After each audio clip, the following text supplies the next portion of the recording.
పరిమళ వాసన పరిమళ వాసన అనే దాని మీద కొద్దిగా ధ్యానం చేద్దాం. యోహాను సువార్త 12వ అధ్యాయము. యోహాను సువార్త 12వ అధ్యాయం 2-3 వచనాలు చదువుతాను. 2-3 వచనాలు. మాట ఉపచారం చేసిన లాజరు ఆయనతో కూడా భోజనం కూర్చున్న వారిలో ఒకడు. అప్పుడు మరియ మిక్కిలి విలువ గల జటామాంసి అతడు ఒక సేరున్నర ఎత్తు తీసుకుని యేసు పాదములకు పూసి తల వెంట్రుకలతో ఆయన పాదములు తుడిచెను. ఇల్లు ఆ అత్తరు వాసనతో నిండాను. ఈ యొక్క వాక్య భాగం మనకి బాగా పరిచయమైన వాక్య భాగమే. బేతనీలో ఒక కుటుంబం ఉంది. ఎంతమంది ఉన్నారు ఆ కుటుంబంలో? ముగ్గురే. వాళ్ళకి వివాహాలు కాలేదు. వాళ్ళ తల్లిదండ్రుల గురించి వివరాలు ఏం కానీ ఇద్దరు సహోదరులు, ఒక సహోదరు, మొత్తం ముగ్గురు. కానీ వీరి యొక్క కుటుంబం యొక్క ప్రత్యేకత ఏంటి అని అంటే, దేవాతి దేవుడు మానవుడిగా భూమి మీదకి వచ్చిన ప్రభువైన యేసుక్రీస్తు ఆ బేతనీయకుండా ఎప్పుడు వెళ్ళిన సందర్భం ఉన్నా కూడా ఆ ఇంటిని దర్శించి ఆ ఇంటిలో ఆతిథ్యాన్ని స్వీకరించి వారితో సహవాసం చేసి వెళ్ళే పరిస్థితులే ఉన్నాయి. కానీ ఆ ఇంటిని దాటి బేతనీయ గుండా వెళ్ళేటప్పుడు అలాంటి పరిస్థితులు లేవు. ప్రభువు మానవుడిగా భూమి మీదకి రావడం మాత్రమే కాకుండా ఆ ఇంటిని, ఆ గృహాన్ని, ఆ ముగ్గురిని ఎంతగా ప్రేమించాడు అంటే, దీనికి ముందు 11వ అధ్యాయంలో తన అక్క అంటది. ఏమంటారంటే, నీవు ప్రేమించిన నా తమ్ముడు లాజరు చనిపోయాడయా అని చెప్తా వేదన పడుతూ ఏడుస్తుంటే ఆమె ఏడుపుకి మిగతా వాళ్ళ యొక్క ఊర్లో ఉన్న యూదులు వాళ్ళు కూడా ఏడుస్తూ ఉన్నారు వాళ్ళ దుఃఖం చూసి. ఎందుకు అని అంటే, వాళ్ళకి ఒక్కడే తమ్ముడు. ఆ తమ్ముడు వాళ్ళకి ప్రొటెక్షన్.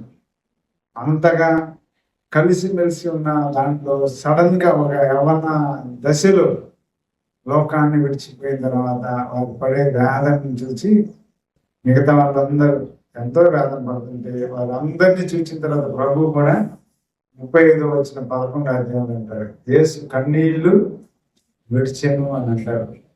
కన్నీళ్లు విడిచే ముందు ఆయన ఆత్మలో మూలిగేడు అని కూడా ఉంటారు కదా.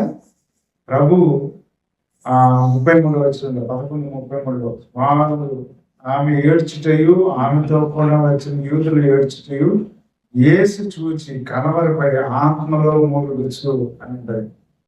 వాళ్ళని చూడగానే మానవుడిగా ఉన్న దేవాతి దేవుడు కూడా మానవ స్వభావం కలిగి జీవిస్తుంటున్న ఆయన మూలిగేడు. అంటే ఆయన కూడా ఎంత దుఃఖపడ్డాడు అంటే, ఒక ఫిజికల్ గా ఒక కుటుంబంలో ఆ యొక్క డిపార్ట్ అయిపోయిన పరిస్థితులు, ఆ దుఃఖంలో ఉంటున్న పరిస్థితులను చూస్తే మానవుడిగా వచ్చిన దేవునికి అంత ఆత్మలో మూలిగి వాళ్ళతో పాటు కన్నీళ్లు పెట్టుకున్నాడు అని అంటే, ఇక మనం ఏడవకుండా ఉండే పరిస్థితులు ఏ సందర్భంలో కూడా ఉండవు.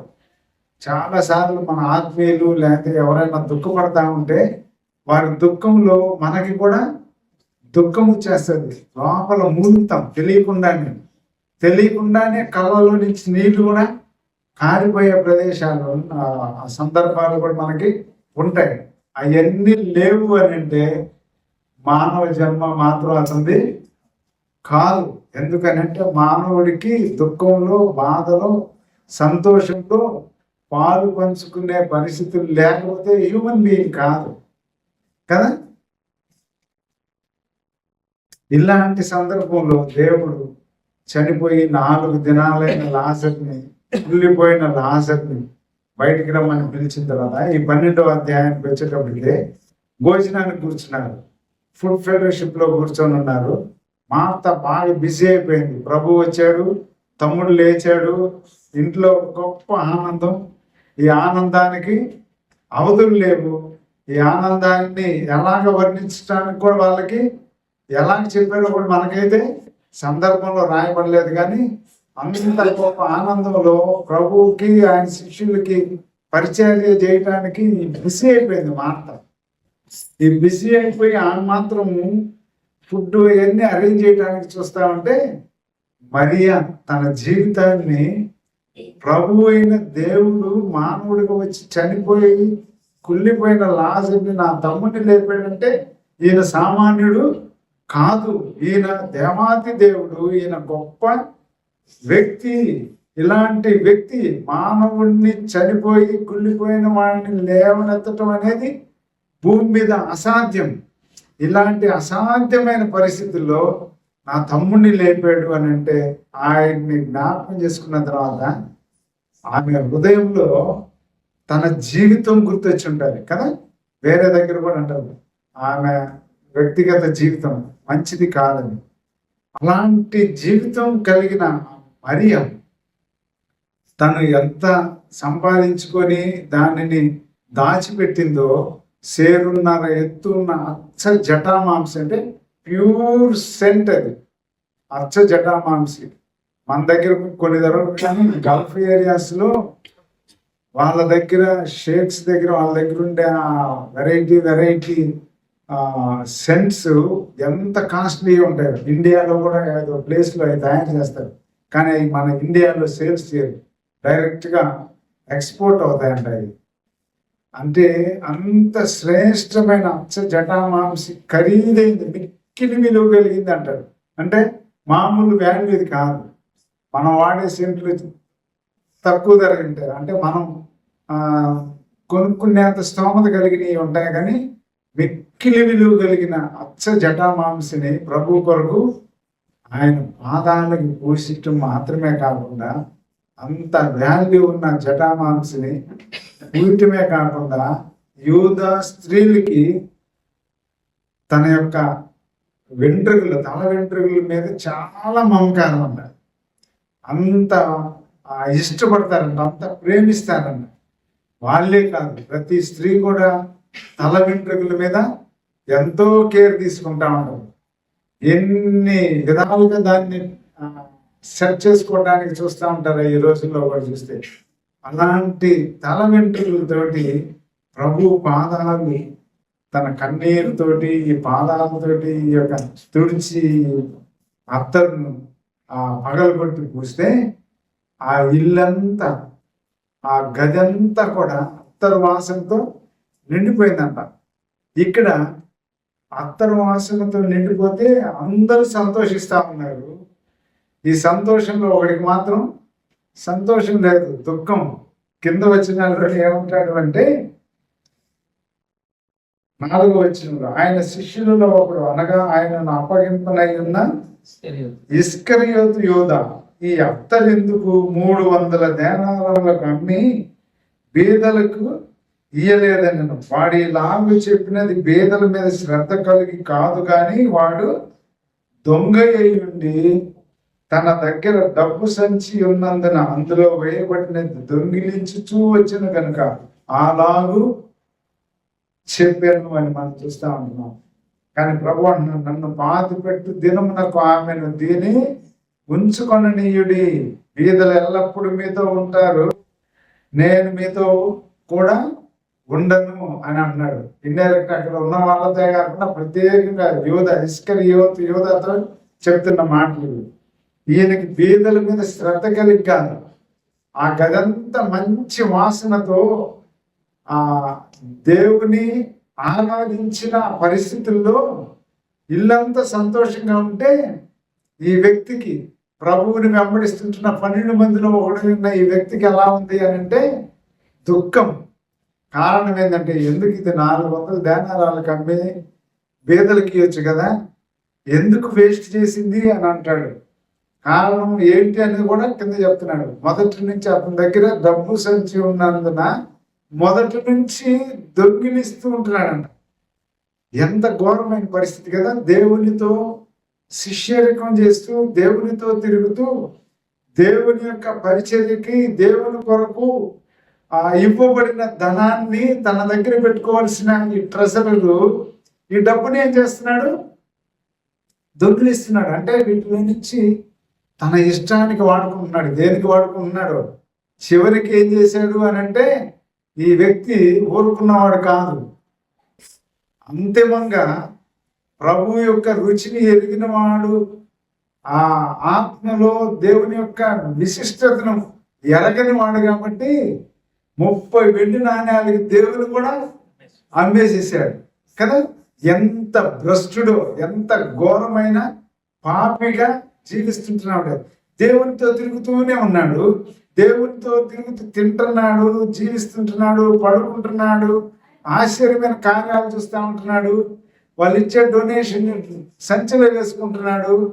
ఈ సంచిలో వేసుకున్నాయి నీకింత నాకింత, అంటే పరిచర్యకింత, నా జోబులోకింత నాకింత, ఈ క్యాలిక్యులేషన్లో ఉంటూ చివరికి ఇదంతా కాదురా బాబా, అసలు ఈయన్నే అమ్మేస్తే ఒక 30 వెండి నాణ్యాలకి పోతే అసలు అందరితోటి అనుకున్నాడు. మధ్యలో ఏం జరిగినాయో ఏమో కదా, ప్రభువునే అప్పగించేసేసాడు. ఇక్కడ మనం గమనించేది ఏంటి అని అంటే, ఇస్కరియోతు యూదాను గురించి పక్కన పెడితే, మరియ తన జీవితంలో ప్రభు యొక్క విలువను, ప్రభు యొక్క ఆ గొప్పతనాన్ని, ఆయన దేవుడిగా, ఆయన మనుష్య కుమారుడుగా, ఆయన చనిపోయిన కులిపోయిన వాడిని లేపాడు అని అంటే పాపపు జీవితాలని మార్చే దేవుడు అని గ్రహించిన మరియ తన దగ్గర విలువ కలిగింది కూడా విలువగా ఎంచలేదు అని అంట. మన జీవితాల్లో కొన్ని మనము దేవునికి ఇవ్వటానికి వాటిని ఇష్టపడం. కారణం ఏంటంటే దాన్ని మన దగ్గరే పెట్టుకుంటాం. కానీ అవి దేవుని కొరకు ఇస్తే దేవుడు కనపరచబడతాడు అనే విషయాన్ని మర్చిపోతుంటున్న పరిస్థితులు. కానీ అది ఎప్పుడైతే ఇచ్చేందో, ఎప్పుడైతే దాన్ని పగలగొట్టేసి ఆయన కాళ్ళకు కూర్చుందో, ఆ గది అంతా కూడా అత్తరు సువాసనతో వెదజల్లింది అని అంటాడు. మన జీవితాల్లో కూడా మన యొక్క బ్రతుకులు ఆమె అత్తరుతో పగలగొట్టి ఆ గదిని నింపింది. కానీ దేవుడు కోరుకుంటుంది ఏంటంటే, నిన్ను నన్ను, మన జీవితాలే, మన యొక్క జీవితమే సువాసనగా ఉండాలి, వెదజల్లేదిగా ఉండాలి అని అంటాడు. సొలొమోను రాసిన పరమగీతంలో 4వ అధ్యాయము, పరమగీతాలు 4వ అధ్యాయం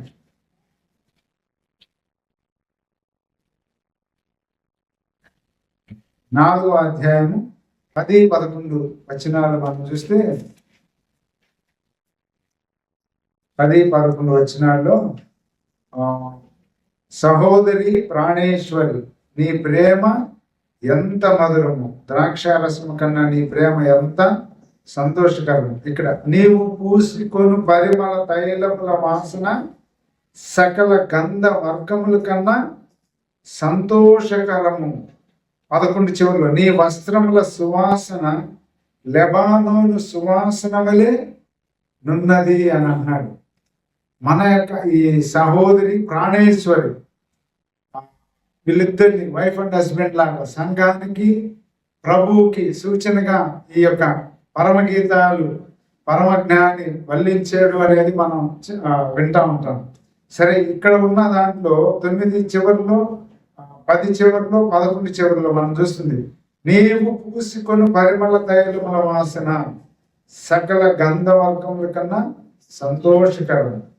నీ వస్త్రముల సువాసన లెబానోను సువాసన వలె ఉన్నది. ఆమె పైకి పూసుకున్న సుగంధ ద్రవ్యాలు అవి ఎలా ఉన్నాయంట? పరిమళ సువాసనగా ఉన్నాయి. లెబానోనులో ఉన్న ఆ సువాసన వలె ఉన్నాయి అని అన్నాడు. అంటే పైన అపీరెన్స్ ఎంత సువాసన కలిగి ఉంటున్నాయి. తన వస్త్రాలు రక్షణ వస్త్రాలు అని మనం దీన్ని అలాగా మనం భావించి ధ్యానించవచ్చు. మన యొక్క రక్షణ వస్త్రాలు, దేవుడు మనకిచ్చిన రక్షణ, దేవుడు మనకు అనుగ్రహించిన గొప్ప విలువ కలిగిన రక్షణను మనము సువాసన కలిగిందిగా, లెబానోను సువాసన వలె, అంటే దేవదారు సువాసన, అక్కడ ఉంటున్న సుగంధ ద్రవ్యాల సువాసన లాగా మన జీవిత ప్రవర్తన అలా ఉండటానికే దేవుడు మనల్ని ఏర్పాటు చేసుకున్నాడు అనే విషయాన్ని మనం మర్చిపోకూడదు. 45వ కీర్తన 8వ చరణం. నీ వస్త్రములెల్లా గోపరస వాసనే, అగరు వాసనే, లవంగి పట్టా వాసనే అని అన్నాడు. ఎలా ఉన్నాయంటే వస్త్రాలు గోపరస వాసన, అగరు వాసన, లవంగి పట్టా వాసన, అలాంటి వాసనలు వెదజల్లుతామని ఉంటాయి. మన జీవితంలో మనం కూడా అలాంటి వాసన కలిగి ఉండాలి. ఇంకొక యోబు కుమార్తెలలో మనం ఒకటి అది కూడా గమనిస్తే, యోబు కుమార్తెలు చివరి అధ్యాయం 45వ అధ్యాయంలో 42వ అధ్యాయం, యోబు గ్రంథం 42వ అధ్యాయం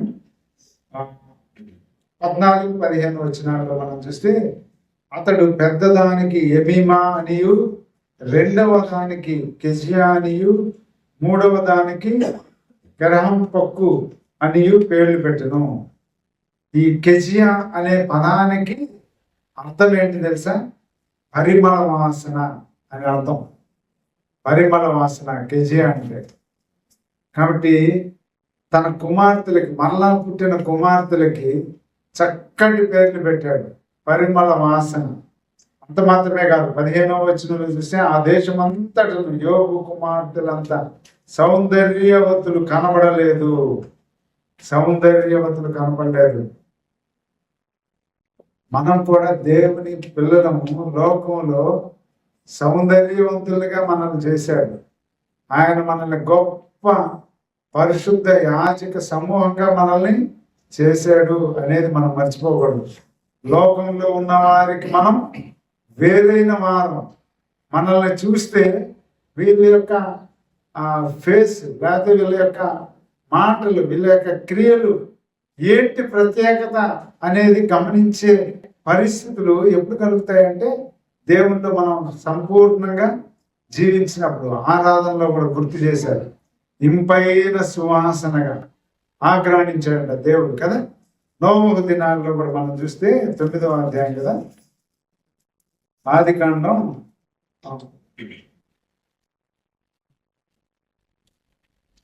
8వ అధ్యాయం, ఆదికాండం 8వ అధ్యాయము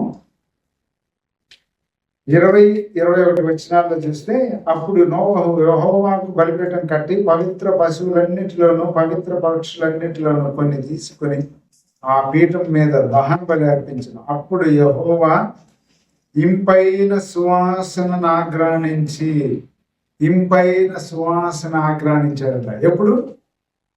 ఆ బలిపీఠం మీద దహన బలి అర్పించడానికి ఎలాంటివి అర్పించాడు?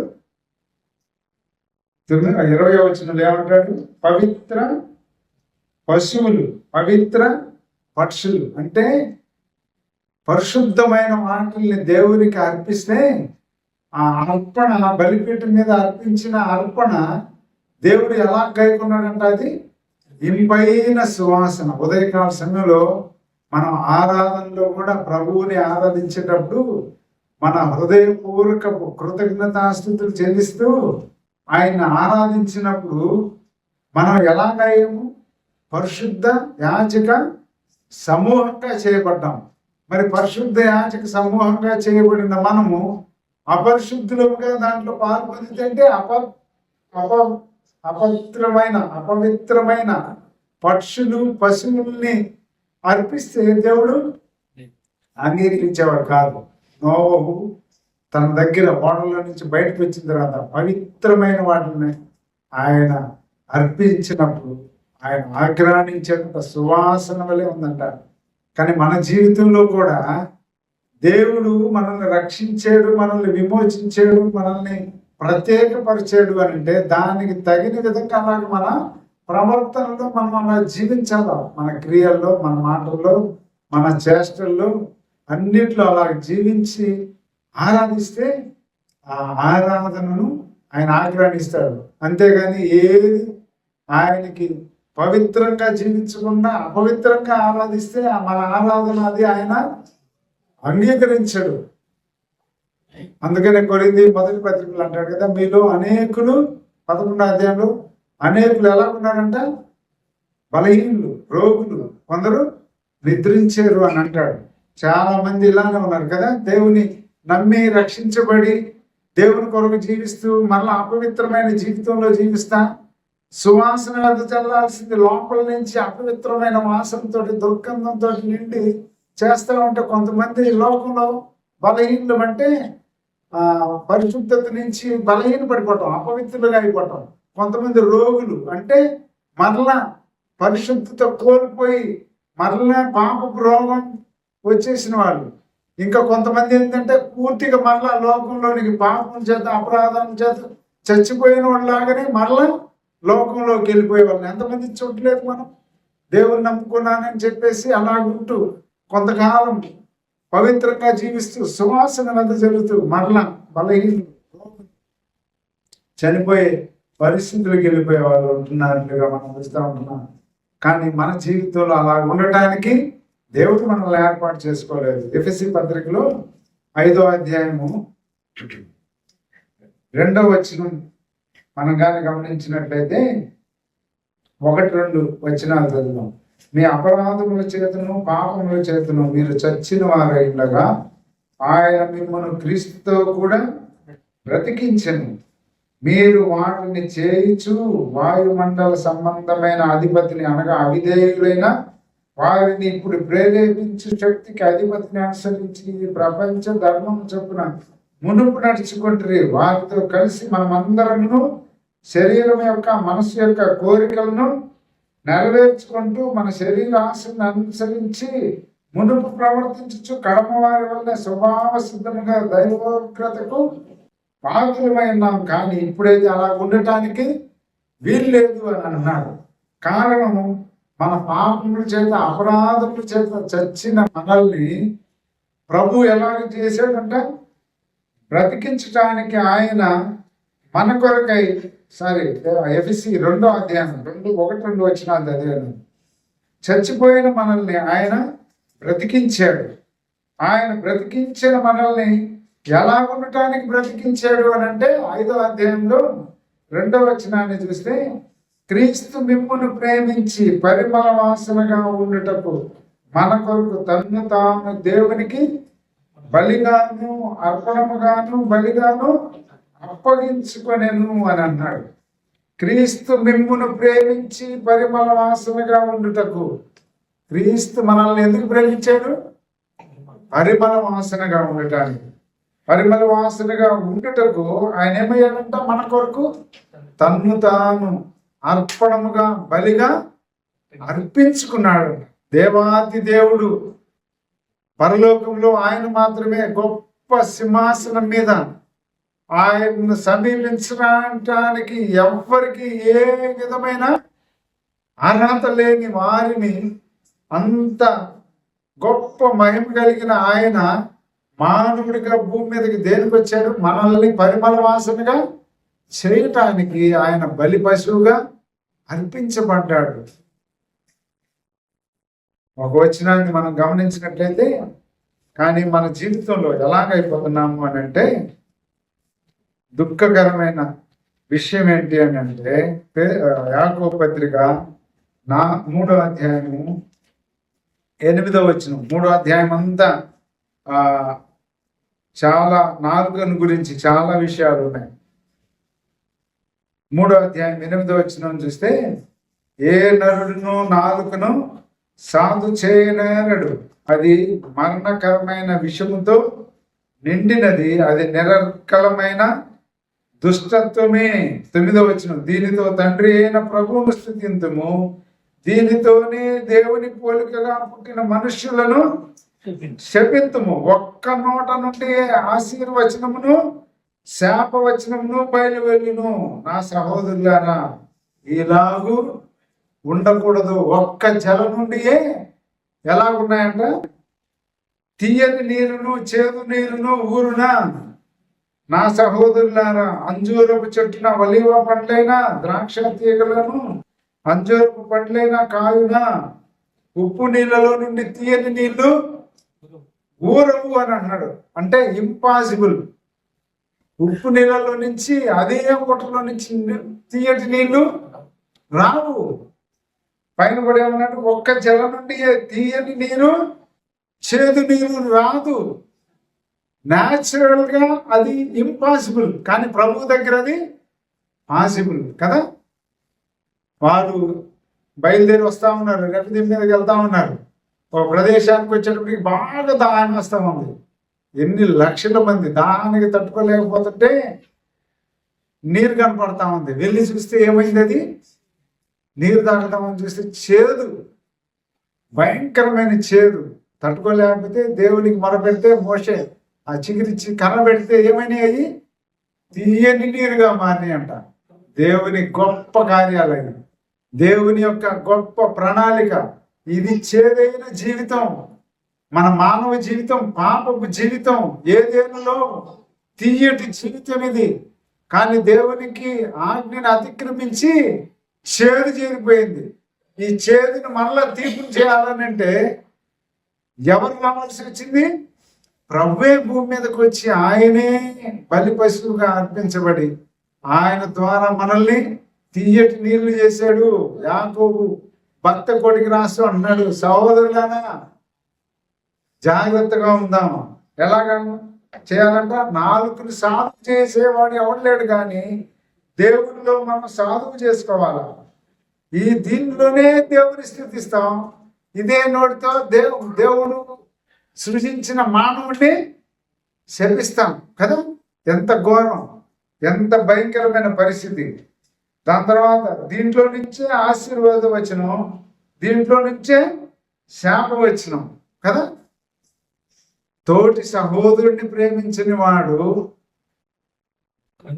కనిపించని దేవుని ఎలాగూ ప్రేమించగలడు? నీ తోటి సోదరుడిని, నీ తోటి సోదరిని ఒకే రక్తంలో కడుగుపడిన ఒకే కుటుంబానికి, ఒకే రాజ్యానికి, ఒకే దేశానికి, ఒకే ప్రభు దగ్గరికి చేరే మనము, ఒక రక్తంలో కడుగుపడిన మనము, ఆ రక్తంలో కడుగుపడిన ఒకరిని ప్రేమించలేకపోతే ద్వేషిస్తూ రకరకాలుగా దూషణ మాట్లాడుతూ ఉంటే చూడలేదు కదా. ప్రత్యక్షంగా ఆ సహోదరి, ఆ సహోదరుడు ఎదురుకు లేడు కదా అని బ్యాడ్గా ప్రాపగండం చేస్తే దేవుని సన్నిధిలో నిలబడాలి.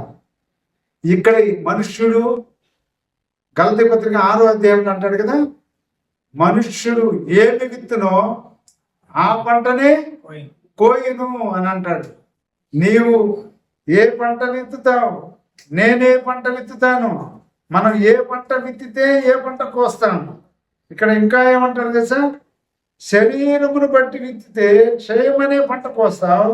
6వ అధ్యాయం గలతీ పత్రిక 8వ వచనంలో, ఆత్మను బట్టి విత్తువాడు ఆత్మ నుండి నిత్య జీవం అనే పంట కోస్తాడు.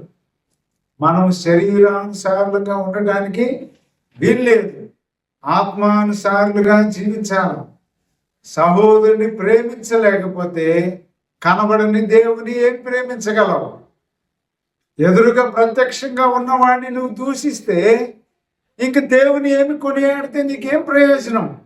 దీంతో స్తుతించటం, దీంతోనే దూషిస్తున్నావు. ఒక్క నాలుక, ఒక్క జల, ఒక్క ఊట, ఇదే నీ నోట్లో నుంచి దేవుడు ఏర్పాటు చేసిన ఈ నాలుక అత్తరు వాసనతో ఆ గృహం నిండిపోయిందంట. అనేక మంది యొక్క మాటలు అనేకుల్ని ఆదరించేవిగా ఉంటాయి, కానీ నీ మాటలు ఎలా ఉంటున్నాయి? నా మాటలు ఎలా ఉంటున్నాయి? మనుష్యుని ఆదరించేవిగా ఉంటున్నాయా? మనుష్యుని హెచ్చరించి సరిచేసేవిగా ఉంటున్నాయా? ప్రేమించేవిగా ఉంటున్నాయా? దూషించి పారద్రోలేగా ఉంటున్నాయా? భయంకరమైన జీవితాలు మనందరినీ అసలు మనం దేవుని సన్నిధికి రావడానికే యోగ్యులం కాదు. దేవుడు మనల్ని ప్రేమించి ఆయనే మానవుడిగా వచ్చి తన ప్రాణాన్ని అర్పించి బలిగా అర్పణగా అర్పించి మనకి సువాసనగా చేస్తే మనం ఇంకెంతగా జీవించాలి? ఇంకెలాగ సువాసనగా ఉండాలి? ఒక్కొక్కరిని అంటారు. రోమాపత్రిక 3వ అధ్యాయం ముగించుకుందాం. రోమాపత్రిక 3వ అధ్యాయం ప్రవచనాన్ని ఇక్కడ చెప్తా ఉన్నాడు అపోస్తలుడైన పౌలు. రోమాపత్రిక 3వ అధ్యాయం 13, 14 వచనాలు చూస్తే, వారి గొంతుక తెరచిన సమాధి, తమ నాలుకతో మోసం చేయుదురు, వారి పెదవుల క్రింద సర్ప విషం ఉన్నది, వారి నోటి నుండా శపించుటయు పగయు ఉన్నాయి. ఒక్కొక్కళ్ళు పైకి భక్తి గల వారి వలె ఉండి దాని శక్తిని ఆశ్రయించిన వారిగా, అంటే పైనేమో సెంటెడ్ కట్టుకొని ఉంటారు వాసనకి, లోపలేమో దుర్గంధం. మార్కు సువార్త 7, 21, 22 వచనాలు ఉంటాయి. మనుష్యుని పైనుంచి లోపలికి వెళ్ళే మనిషిని అపవిత్రపరచవు, కానీ లోపల నుంచి బయటకు వచ్చేవి ఉన్నాయి. అక్కడ లిస్ట్ 7వ అధ్యాయం మార్కు సువార్త 21, 22లో మనుషుని లోపల నుండి భయంకరమైనవి అక్కడ కనిపిస్తూ ఉంటాయి. మన జీవితంలో దేవుని నమ్ముకున్న తర్వాత సువాసనగా ఉండటానికి, పరిమళ వాసనగా ఉండటానికి ఏర్పాటు చేసుకున్నాడు. అలాగ ఉండటానికే మనము ఈ లోకంలో రక్షించబడ్డాం. అంతేగాని దూషించటానికి, అవమానపరచడానికి, నిందలు పాలు చేయటానికి, రకరకాలుగా అనేకమైన వాటిని కలుగు చేయటానికి కొందరు ఉంటారు. మా డిపార్ట్మెంట్లో కూడా అందరూ ఎదుటిగా ఏదో నేను ఒక పర్ఫెక్ట్ పర్సన్ లాగా, లేకపోతే ఒక పరిశుద్ధునిలాగా, వాళ్ళందరికంటే ఒక నీతిమంతుడిలాగా, లేకపోతే అక్కడ చెప్పే ఆ వ్యక్తిని దూషించడానికి ముందు ఈయనేదో మంచిగా ఉన్నట్టు వాళ్ళ మీద ఒక నిక్ నేమ్తో, బ్యాడ్ నేమ్తో పిలుస్తాడు. అందరూ నవ్వుకుంటా, లేకపోతే జస్ట్ ఒక రకంగా ఉంటారు. ఆ వ్యక్తిని హృదయంలో ఎంత గాయమవుతుందో. ఒకవేళ అతను అలాంటి చెడు కార్యాలు చేసే వ్యక్తి అయినా అందరిలో అతన్ని అలాగంటే అతనికి కూడా ఒక మానవ మనస్సు ఉంది, ఒక మెత్తని హృదయం ఉంటుంది. కానీ పాపం వలన నాకు బంధించబడిన కారణం చేత అలాగ అయిపోయాడు. మనం కూడా అలాంటి వాళ్ళమే. దేవుడు మనల్ని ప్రేమిస్తే ఇలాగ అయ్యాం. దేవుడు మన పాపాలు కడిగితే మనం పవిత్రులయ్యి ఆయనలో సువాసనగా వెదజల్లుతుంటున్నాం. అంత మాత్రాన ఎదుటి వ్యక్తిని దూషించటం, నలుగురిలో హేళన పాలు చేయటం, అంతకంటే దౌర్భాగ్యమైంది ఇంకొకటి లేదు క్రైస్తవ విశ్వాస జీవితంలో. తెలియబడని దేవునికి అన్నట్లుగా కాకుండా, తెలియబడిన దేవునికి, కనబడని దేవునికి, ఆయన మన ఎదురుగా లేడు, ఇప్పుడు మన మధ్యలో లేడు అన్నట్లుగా ప్రవర్తించి అలాగ జీవిస్తే మనం వాసనగా వెదజల్లం. కొందరి నోరు తెరిస్తే ఒక్కొక్కసారి కొంతమందితో ప్రయాణం అయ్యేటప్పుడు, లేకపోతే తటస్థించినప్పుడు వాళ్ళు మాట్లాడుతూ ఉంటే వాళ్ళ నోట్లో నుంచి పైన గెటప్ చాలా బాగుంటుంది. మంచి వస్త్రాలు, పైన బాగా స్నానం చేసుకొని పౌడర్ అన్నీ కొట్టుకొని ఉంటారు. మాట్లాడేటప్పుడు వాళ్ళ మాటల్లో నుంచి వాసన వస్తుంటే ఆ వాసన తట్టుకోలేము. ఆ ఎక్స్పీరియన్స్ మనకి ఎంతో మందికి అనుభవాలు ఉంటాయి. కారణం ఆ నోట్లో నుంచి, అంటే లోపల అది ఒక ప్రాబ్లం వాళ్ళకి. ఆ ప్రాబ్లం ద్వారా నోట్లో నుంచి అలాంటి వాసన వస్తూ ఉంటుంది. మన జీవితాలు కూడా పైకి రక్షించబడ్డామని చెప్పుకుంటానే ఉంటాం, కానీ లోపల నుంచి ఇలాంటి దుర్గంధమైన వాసన లాంటి మాటలు వస్తే అంతకంటే ఇంక ఘోరం లేదు. కాబట్టి మనము దేవుని ఎరిగిన మనం, దేవుని కొరకు జీవిస్తూ ఉంటున్నాం. మనం దేవుని కొరకు లోబడి మన యొక్క జీవితం, మన యొక్క ప్రవర్తన, మన యొక్క నడవడిక, ఇవన్నిటిలో కూడా ఎవరు పర్ఫెక్ట్గా కాదు, కానీ పర్ఫెక్ట్ లోనికి తీసుకుని రావడానికి దేవుడు మనల్ని రక్షించాడు అనేది మనం మర్చిపోకూడదు. అలా ఉండటానికే దేవుడు మనల్ని దినదినము మనల్ని హెచ్చరిస్తూ ఉంటున్నాడు. మనకి ఈ సహవాసాలు ఎందుకు, ఈ కూడికలు ఎందుకు, దేవుని వాక్యం ఎందుకు? సరిచేసుకోవటానికి, సరిదిద్దుకోవటానికి. దేవుని యొక్క స్వరూపం రోమా 12:1-2 వచనాల్లో ఉన్నట్లుగా మనం మనస్సు మారి రూపాంతరపు అనుభవంలోనికి రావటానికే దేవుడు మనల్ని రక్షించాడు. అలా ఉండటానికి దేవుడు మనల్ని కాపాడుతుంటున్నాడు.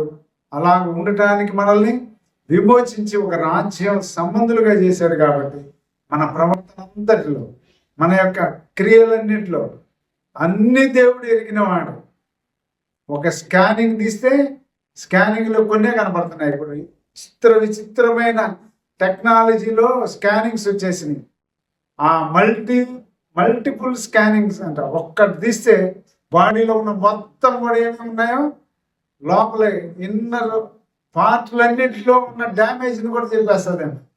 అలాగైతే దేవుడు మానవుడికి ఇచ్చిన ఆ జ్ఞానం చేతే ఈ శరీరం, బాహ్య సంబంధమైన శరీరంలో ఎన్ని డిసీజెస్ కనపడుతుంటే, మరి దేవుని సంబంధంగా దేవుని వాక్యం మనలో నుంచి ఎన్నింటినీ చూపిస్తుంది. మన మనస్సాక్షే మనకి స్కానింగ్. మనం మర్చిపోతూ ఉంటాం అనేక సార్లు.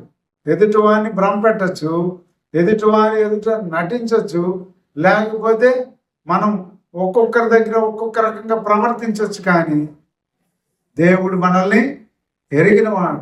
అందుకనే సమూయేలుతో అంటాడు, చివరిగా మనం చూస్తే పై వేషాలు చూస్తూ ఉన్నాడు. అన్నదమ్ములందరూ 7 మంది వచ్చారు, ఎవరిని దేవుడు ఏర్పాటు చేసుకోవట్లా. ఇంక లేదంటే ఉన్నాడే ఒకడు కడమవాడు గొర్రెలు కాసుకున్నాడు, పిలవమన్నాడు. రాగానే అంటున్నాడు, ఇతన్నే నేను ఎన్నుకున్నాను, ఇతన్నే నీవు అభిషేకించు. మనుష్యుడు పై వేషాన్ని చూస్తాడు కానీ దేవుడు హృదయాన్ని, అంతరింద్రియాన్ని చూచే దేవుడు. మనల్ని మనుషులు పై నుంచి చూస్తారే కానీ పైనుంచి చూచే మోసపోతూ ఉంటారు కదా.